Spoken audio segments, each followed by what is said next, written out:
کہ اللہ کے راستے میں نکل کر رات کے قیام اور تہجد کا خوب اہتمام کیجو، خوب اہتمام کیجو۔ تہجد 1 سال صحابہ پر فرض رہی، 1 سال، 1 سال کے بعد اللہ نے تہجد کو نفل کیا ہے، ورنہ 1 سال تک صحابہ نے تہجد کی نماز بطور فرض کے ادا کی ہے، جس طرح فجر، ظہر، عصر، مغرب، عشاء ادا کی جاتی ہے۔ 1 سال فرض رہی، جب صحابہ عادی ہو گئے اس کے، پھر اللہ نے اس کو نفل کیا۔ آپ صلی اللہ علیہ وسلم تھکے ہوئے ہوتے تھے، صحابی نے اپنے چہرے کو دیکھ کر کہا آج تو آپ بڑے تھکے ہوئے معلوم ہو رہے ہیں۔ فرمایا میں نے اس بیماری کے ساتھ رات لمبی 7 سورتیں پڑھی ہیں قرآن کی، لیکن ہمارے کام کرنے والوں میں تہجد کا اہتمام نہیں ہے، تہجد کا اہتمام نہیں ہے۔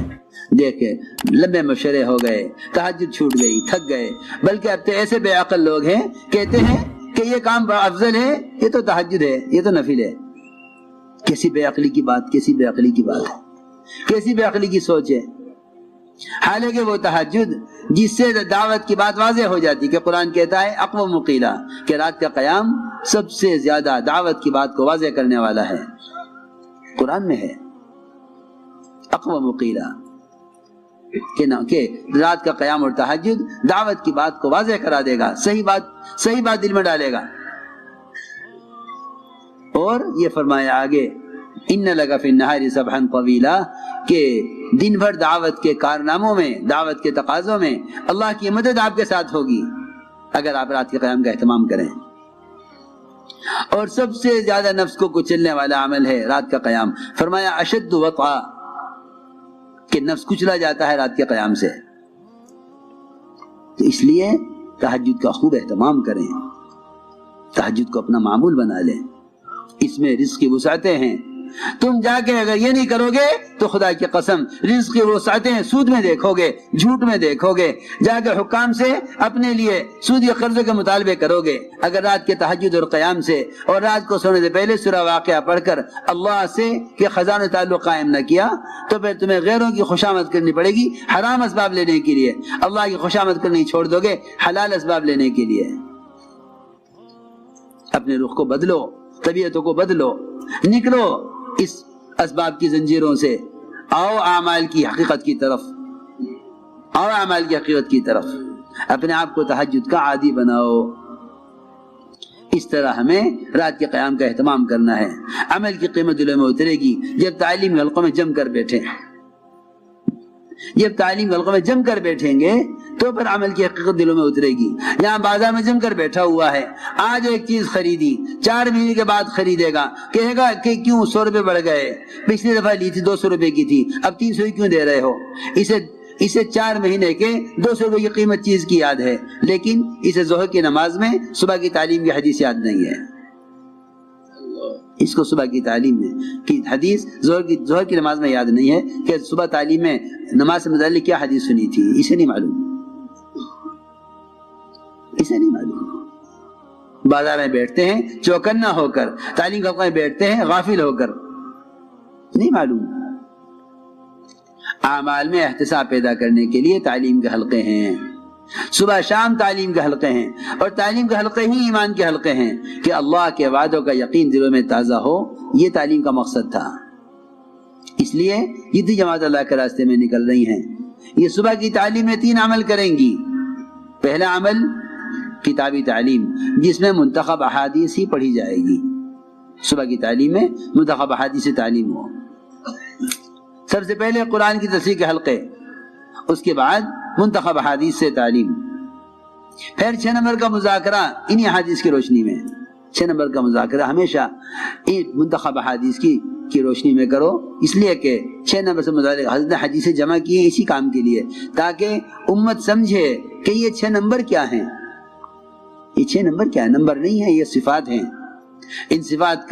ان صفات کی کمی کا احساس پیدا ہوگا جب ان 6 صفات کو ان احادیث کی روشنی میں بیان کیا جائے گا۔ ایمان کسے کہتے ہیں؟ کمال والی نماز کیا ہے؟ علم اور ذکر کی حقیقت کیا ہے؟ حضور اکرم صلی اللہ علیہ وسلم نے اپنی احادیث سے ان صفات کی حقیقت بتلائی ہے۔ ہم اگر ان صفات کو بیان کریں گے تو ہمارے اندر ان صفات کے پیدا کرنے کا فکر پیدا ہوگا۔ میرا ایمان تو ایسا نہیں، میری نماز تو ایسی نہیں ہے، ہائے میں تو سمجھ رہا تھا کہ کالج اسکول میں پڑھنا بھی علم ہے، آج پتہ چلا کہ نہیں، علم وہ ہے جو اللہ کی ذات سے نکل کر آیا ہے اور محمد صلی اللہ علیہ وسلم کے طریقے سے آیا ہے، وہ علم ہے۔ ورنہ امت اس زمانے میں بڑی جہالتیں پڑی ہوئی ہے، سمجھتی ہے کہ اسکول کالج کا علم یہی علم ہے۔ نہیں، خدا کی قسم، یہ سب کا سب جہل ہے، سب کا سب جہل ہے۔ انسانی تجربات کو جہل کہا جاتا ہے اور انبیاء کا علاوہ علم کو علم کہا جاتا ہے۔ جو ہم سے اللہ چاہتے ہیں محمد صلی اللہ علیہ وسلم کے طریقے پر، وہ علم ہے۔ جو ہم سے مخلوق چاہتی ہے کائنات کے اسباب اور کائنات کی شکلوں میں، وہ فنون ہیں۔ علم اور فن کا یہ فرق ہے۔ اس لیے چاہیے کہ علم حاصل کریں اور علم الہی کو ہی علم سمجھیں۔ غیروں نے مسلمانوں کو اس جہالت میں جھونکا ہے، غیروں نے مسلمانوں کو اس جہالت میں جھونکا ہے کہ انہوں نے اپنا علم، اپنا جہل پڑھانے کے لیے کہا مسلمانوں یہ بھی علم ہے، یہ بھی علم ہے۔ مجھے ملے ایک ڈاکٹر صاحب کہ جی میں چین جا رہا، کیوں؟ کہ ڈاکٹری پڑھنے کے لیے۔ اچھا، پوچھا میں نے، مجھے تو خبر تھی نہیں کیا ہے۔ میں نے کہا کہ یہاں نہیں ہوتی ڈاکٹری۔ اوہو، ایسی جہالت، ایسی جہالت، ایسی جہالت، ایسی جہالت۔ کہنے لگے میں نے حدیث میں پڑھا تھا کہ علم سیکھنے کی چین جانا پڑے تو چین جاؤ۔ ایسے جاہل، ایسے جاہل،